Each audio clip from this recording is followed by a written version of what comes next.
Bienvenue dans le tuto of my free time. Aujourd'hui, nous allons parler sur des matrices. Donc, lorsqu'on regarde les matrices, dans ce cas, je vais juste, voilà, comme ça, c'est bon. Ok. Ok. Donc, avec quelques notions de matrices, donc on se rend compte que matrice est constitué de tableaux.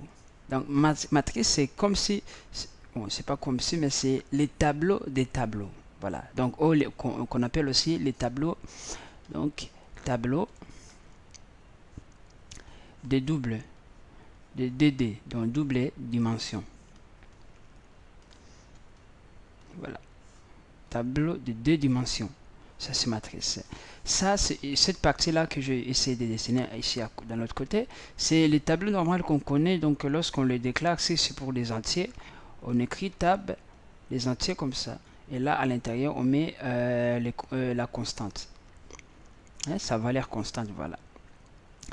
Et ici, c'est la même chose. Je l'ai représenté juste dans des formes, justement parce que plus tard, je vais utiliser ces dessins pour vous expliquer un peu. Alors, on voit que même lorsqu'on parle dans les coordonnées, donc lorsqu'on parle en mathématiques, dans les repères,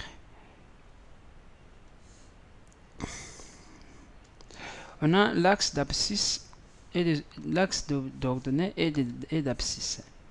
Donc, alors pour arriver dans un point X, dans ce cas, alors, il faut avoir les coordonnées de X et les coordonnées de Y pour qu'on arrive dans ce point. Soit ce point M aura comme les coordonnées X et Y. C'est exactement la même chose qu'on va faire ici. Pourquoi? Parce que si lorsque je voulais aller directement dans cette case, j'avais juste besoin de faire tab et le numéro des cases. Par exemple, si c'est case 2, case 2 c'est 1. Voilà. Et si je pourrais affecter ou faire n'importe quel travail, donc je partais comme ça. Alors, dans ce sens, donc dans ce tableau, donc j'aurais besoin déjà pour le déclarer, donc dans les cas des entiers, bien évidemment, pour les déclarer, je vais déclarer que entier, donc tab, donc là, je fais comme ça. Donc ici, à l'intérieur, il y a des constantes. Voilà. Donc ça, c'est pour déclarer en fait les tableaux, un tableau de deux dimensions. Ça veut dire des matrices.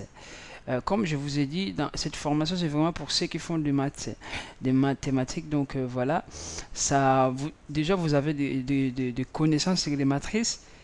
Et en plus, lorsqu'on fait ça, ça devient simple. Mais si vous ne le savez pas, c'est pas aussi grave. C'est pour cela que j'essaie de vous expliquer. Donc c'est simple. Par exemple, si je vais aller ici, comme en mécanique, on appelle ça la trajectoire. Donc j'aurai besoin de les coordonnées de x et les coordonnées de y pour aller jusque là.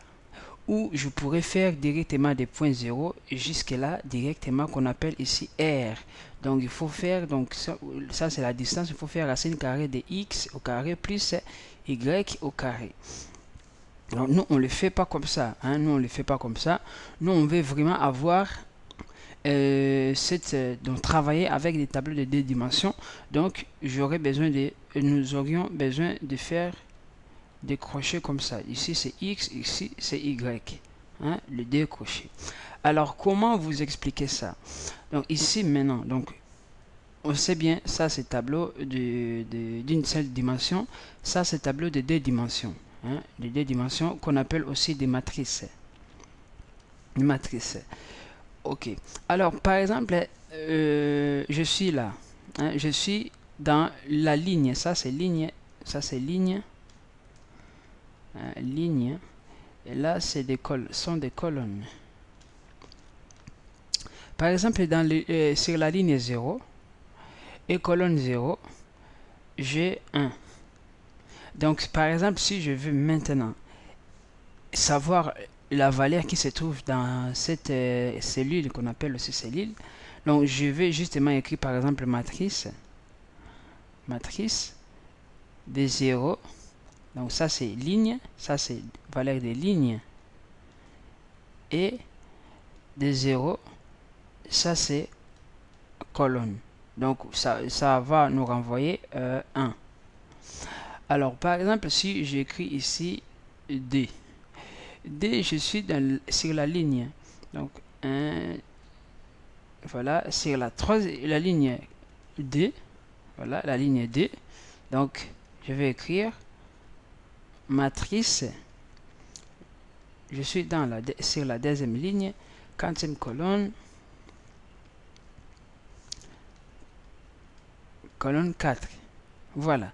En fait, c'est vraiment, bon, c'est pas simple d'un seul coup, mais c'est vraiment ce que qu'on est en train de faire. Du coup, c'est comme si, hein, ici je le mets à côté, c'est comme si j'ai, ça c'est une colonne. C'est comme si j'ai cette colonne, voilà, j'ai cette colonne, donc c'est un tableau normal, et qu'à l'intérieur des tableaux, j'ai des tableaux comme ça. Voilà, à l'intérieur de ces tableaux-là, j'ai des tableaux comme ça. Donc, j'ai un tableau, et à l'intérieur de ce tableau, j'ai les tableaux. Hein. J'ai un tableau normal, j'ai juste élargi voilà, sa longueur. Et à l'intérieur de ce tableau, j'ai encore des tableaux. Voilà, comme ça, on a des matrices. Hein. C'est la même chose que j'ai dessiné ici. Donc ça, c'est comme si c'est un tableau, une cellule des tableaux, donc une case dans laquelle j'ai encore plusieurs cases. Voilà. J'ai encore plusieurs cases. Donc, si vous avez compris, donc du coup, je vais pouvoir maintenant écrire comment travailler avec des matrices. Alors, on voit que les matrices, ça, j'ai pas besoin de cela. Ok. On voit que dans n'importe quel chapitre qu'on aborde, je vous tire l'attention de savoir comment on peut l'initialiser. Parce que lorsqu'on crée, on fait quelque chose, il faut savoir comment l'utiliser. Donc comment l'initialiser, comment l'afficher, comment faire les saisies et faire d'autres opérations. Alors, je regarde juste le temps. Voilà. Alors, comment l'initialiser? Initialiser une matrice. Donc, pour justement commencer, on sait bien que lorsqu'on crée une variable, ça peut tomber dans la mémoire, ça peut tomber comme ça dans des cases comme ça. Hein. Par exemple, je crée un tableau, ça c'est un tableau. Voilà, par exemple, tableau 1. 1, 2, 3, 4, 5. 1, 2, 3, 4, 5, 6 cases. Je crée un tableau de 6 cases et que dans chaque case, il y a déjà des éléments qui se trouvent dedans, des contenus. Alors, pour ne pas utiliser ce contenu parce qu'on ne sait pas si ça va respecter nos calculs ou nos fonctions ou nos souhaits, alors il faut l'initialiser. Alors, on l'initialise soit par 0, soit par 1, selon les opérations qui seront faites. Par exemple, si je fais l'addition, donc je initialise par l'élément net qui est 0. Si la multiplication, je peux... ou la division, je peux initialiser par 1 parce que je sais et 1 c'est élément net que dans la multiplication. En fait, ce sont juste des petits éléments comme ça. Ok, donc je répète, avec les tableaux simples, ce sont les tableaux d'une seule dimension qu'on connaît bien, qu'on a fait des exercices, plusieurs exercices, donc je vous recommande de regarder le cours le cours déjà passé.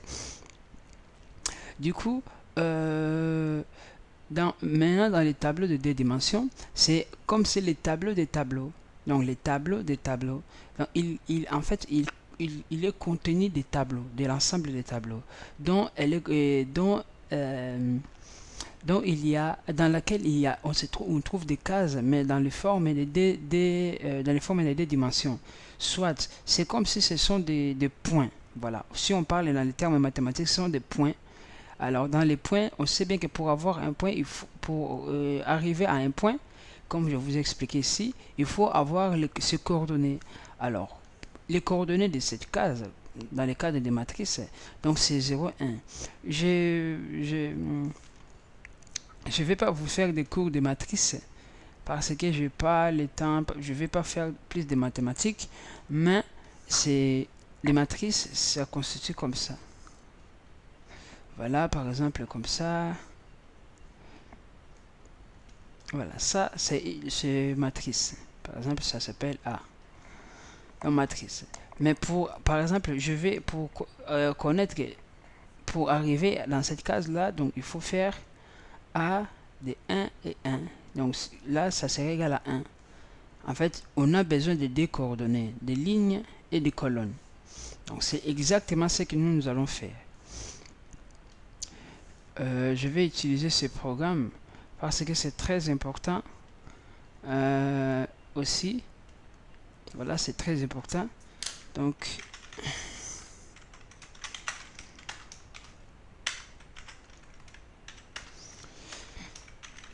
ok.